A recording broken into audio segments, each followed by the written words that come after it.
నమస్కారం గురుగారు. నమస్కారం. గురుగారు, ఇప్పుడు సాధారణంగా ఏదైనా దోషాలుంటే దానం అంటూ మనం ఇస్తూ ఉంటాం. అసలు మనం ఎలాంటి దానాలంటూ ఇవ్వాలి? ఎలాంటి దానాలంటూ చేయకూడదు? అసలు ఏ సమయంలో చేస్తే మంచిది? ఏ సమయంలో చేయకూడదంటారండి? శ్రీమాత్రే నమః. శ్రీ గురుభ్యో నమః. దానం అనేటువంటిది చేయడంలో చాలా గూఢార్థం ఉంటుందమ్మా. ఉదాహరణకు కొన్ని దానాలు ఎలా ఉంటాయంటే, మన దారిద్ర్యం పోయేదానికి చేసే దానాలు ఒకటి, దయతో దానం చేయడం ఒకటి. ఉదాహరణకు మీరు ఒక బయటికి వెళ్ళారు, అసలైనటువంటి పూజ ఏమిటి అని అంటే, మీ చుట్టూ ఒక నోరు లేని జీవి తిరుగుతూ ఉంది, దానికి ఇంత దానా వేస్తే అద్భుతమైనటువంటి పూజ చేసిన దాంతో సమానం. ఆకలితో ఉన్నవాడికి ఇంత అన్నం పెడితే మీరు పూజ చేసిన దాంతో సమానం. ఎన్నడన్నా మనం పక్షులకి ఇన్ని గింజలు వేస్తే ఎంతో అద్భుతంగా పూజ చేసిన దాంతో సమానం. ఇవన్నీ కూడా దానాలు. చేసేటువంటి దానాల్లో ఎన్నో రకాలైనటువంటి తెలియకుండా చేసినటువంటి ఎన్నో దోషాలు పోతాయి. అలా శని దోషం పోవడానికి నువ్వులు, నూనె, బెల్లము, అపమృత్యు భయంని అంటే నేను చచ్చిపోతానని భయపడుతూ ఉంటారు చాలామంది. అలాంటి వాళ్ళకి ఉన్నటువంటి భయం పోవడానికి నల్లటి కంబళ్ళు, గుమ్మడికాయ, దుప్పట్లు దానం చేస్తే మంచిది. ఎవరైనా సరే పిల్లలు బాగా చదవాలి అనుకుంటే, ఎవరైనా సరే ఆ విద్యాభ్యాసం చేసేటువంటి వాళ్ళు, చదువుకునే విద్యార్థులు ఉంటే వాళ్ళకి వీలైనంత వరకు కూడా పుస్తకాలు కానీ, పెన్నులు కానీ, లేదా వాళ్ళ చదువుకు సంబంధించి ఏదైనా మీరు దానం చేస్తే మీ పిల్లలు బాగా చదువుకుంటారు.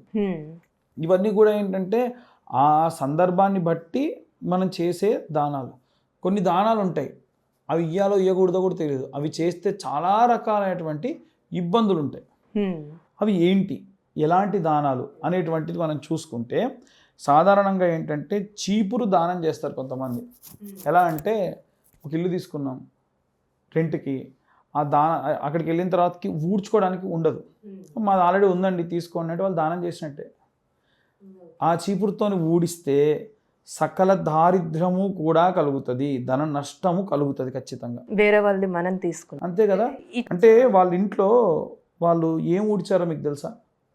వాళ్ళ ఇంట్లో వాళ్ళు ఎటువంటి శౌచానికి వాడారో తెలుసా?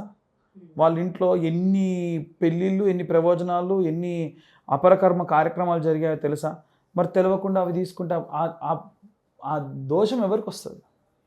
దానివల్ల ధన నష్టం ఖచ్చితంగా జరుగుతుంది. పుల్లలు దానం చేస్తారు కొంతమంది. ఉదాహరణకు మీ ఇంట్లో ఒక చెట్టు ఉంది, మేడి చెట్టు ఉంది, హోమం చేస్తున్నారు, మాకు మేడివి పుల్లలు కావాలండి అంటే తీసుకోండి అని ఇచ్చేయకూడదు. ఖచ్చితంగా నాకు ఒక 5 రూపాయలు 10 రూపాయలు ఇచ్చి తీసుకోమని చెప్పాలి. హోమానికి సంబంధించి ముఖ్యంగా ఈ పుల్లలు లాంటివి దానం చేసేటప్పుడు మనం ఖచ్చితంగా చేయవలసినటువంటి నియమం ఏంటంటే, ఫ్రీగా మాత్రం దానం చేయకూడదు. పొర్రపాటున అలా చేస్తే ఇంట్లో ఏదో ఒక కీడుగా అశుభంగాని కలుగుతుంది. ఓకే. కాబట్టి ఇలాంటివి దానం చేయకూడదు.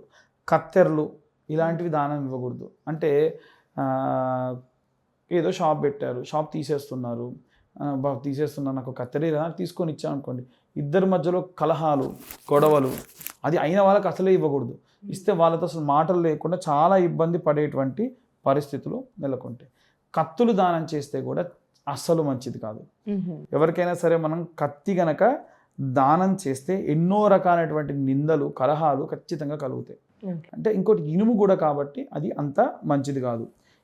ఎవరికైనా మనం భోజనం దానం చేస్తున్నాం, ఇంట్లో పని వాళ్ళే ఉన్నారు, వాళ్ళు వచ్చారనుకోండి, మనం దానం చేసేటప్పుడు అన్నం గనక ఖరాబ్ అయ్యిందో లేదో గనక చూడకుండా దానం చేస్తే చాలా రకాలైనటువంటి ఇబ్బందులు. పాడైపోయినటువంటి అన్నం గనక దానం చేస్తే కోర్టులు, గొడవలు, చికాకులు, కోర్టు కేసులలో ఇరుక్కోవడం లాంటివి జరుగుతాయి. ఎట్టి పరిస్థితుల్లో అన్నం పరబ్రహ్మ స్వరూపం, దాన్ని తినే వీలుగానే ఇవ్వాలి. మీరు పొరపాటున ఖరాబ్ అయిపోయినటువంటి అన్నాన్ని దానం చేస్తే చాలా పెద్ద దోషం. ఎవరైనా హోటల్స్లో కూడా ఖరాబ్ అయిపోయిన అన్నాన్ని వండి పెట్టినా వాడికి నరకంలో విపరీతమైనటువంటి నరక దోషానికి సంబంధించిన బాధలు ఉంటాయి. ఎట్టి పరిస్థితులు చేయకూడదు. పాత వస్తువులు కూడా దానం చేయొద్దు, ధనం పోతుందంట. ఇంట్లో ఏవైనా సరే పాత వస్తువులు ఉన్నా ఏమున్నా తీసుకొని వెళ్ళి మీరు ఎక్కడన్నా సేల్ చేసేసి ఆ వచ్చిన ధనాన్ని తీసుకెళ్ళి గుళ్ళో ఇవ్వండి, ఇంకేదైనా దానానికి వాడండి. డైరెక్ట్గా మా ఇంట్లో పాత ఖరాబ్ అయిపోయినటువంటి ఒక మంచం ఉంది తీసుకో చేయకూడదు. తీసుకెళ్ళి ఇంకెక్కడ పెట్టి వదిలేసేయండి. వాడుకున్నవాడు వాడుకుంటాడు, లేకుంటే లేదు తప్ప మీ అంతటి మీరు పోయి పాత వస్తువులు తీసుకెళ్ళిస్తే ఎట్టి పరిస్థితుల్లో మంచిది కాదు. చిరిగిన వస్త్రాలు గనక మనం దానం చేస్తే సకల దరిద్రాలు అంటుకుంటాయి. హ్మ్. ఏ పని ముందుకు జరగదు. మనం వస్త్రాలు ఎవరికన్నా సరే పాత ఉంటే చిరుగులు ఉంటే కనుక కుట్టించి ఇవ్వండి ఓకే. తప్ప అలా చేస్తే కూడా మంచిది కాదు. భూమిని నాశనం చేసేటువంటి వాటికి సంబంధించి ఎటువంటి దానం చేసినా అధపాతాలోనికి వెళ్ళిపోతారు. అంటే ఒక కవర్ ఉంది, హ్మ్. ప్లాస్టిక్ ఉంది, ఇంకేదైనా సరే క్రిమి కీటకాలకు సంబంధించినటువంటి యాసిడ్స్ లాంటివి ఉన్నాయి, ఇలాంటివి దానం ఇచ్చేసారనుకోండి, దానివల్ల మనం అధపాతాళానికి ఖచ్చితంగా వెళ్ళిపోవడం జరుగుతుంది. ఇవి మనం దానం ఇవ్వకూడనటువంటి వస్తువులు, ముఖ్యంగా మనం ఇవ్వకూడనటువంటి. అయితే కొన్ని ఉన్నాయి, చీకటి పడ్డ తర్వాతకి ఎవరికి కూడా దానం చేయకూడదు. ఎలాంటివి అండి అవి? అవి ఎలాంటివంటే పాలు, పెరుగు, డబ్బు, పసుపు, కుంకుమ. హ్మ్. చీకటి పడ్డ తర్వాతకి కొన్ని ఊర్లలో కొన్ని షాపుల వాళ్ళు అసలు పసుపు కుంకుమలు అమ్మరు కూడా. అంటే ఇప్పుడు నార్మల్గా ఏదైనా పేరెంటాలు అయితే సాయంత్రం సమయంలోనే ఇస్తూ ఉంటారు కదండి. రాత్రి సమయంలో నేను చెప్పింది. అందుకనే పేరెంటాలకు వెళ్తే అసుర సంధ్య కంటే ముందే 7:30 7 ప్రాంతానికంటే ముందే పూర్తి చేయాలి.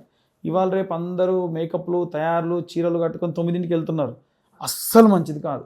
హ్మ్. ఎట్టి పరిస్థితుల్లో పాలు కానీ, పెరుగు కానీ, ధనం కూడా, హ్మ్. డబ్బు దానం చేయాలంటే కూడా అసుర సంధ్య సమయం దాటిన తర్వాతకి రాత్రి సమయం పనికిరాదు. పసుపు కుంకుమ పనికిరాదు. మనందరికీ సంబంధించి చీకటి రాత్రి అంటే 9 అమ్మ. హ్మ్. కానీ పూర్వం నుంచి ఉన్నటువంటిది ఏమిటి అంటే రాత్రి అనేటువంటి భావన ఎప్పుడంటే 7 దాటిన తర్వాతకి రాత్రే. ఎట్టి పరిస్థితుల్లో పేరెంటాలు ఇస్తే 7 గంటల లోపే మీరు దానం అనేటువంటిది చేయాలి. కాబట్టి ఇలాంటివన్నీ కూడా నియమనిష్టలు పాటిస్తే మంచిది దానం చేసేటప్పుడు. చాలా చక్కగా తెలియజేశారు గురుగారు. ధన్యవాదాలు. ధన్యవాదాలు.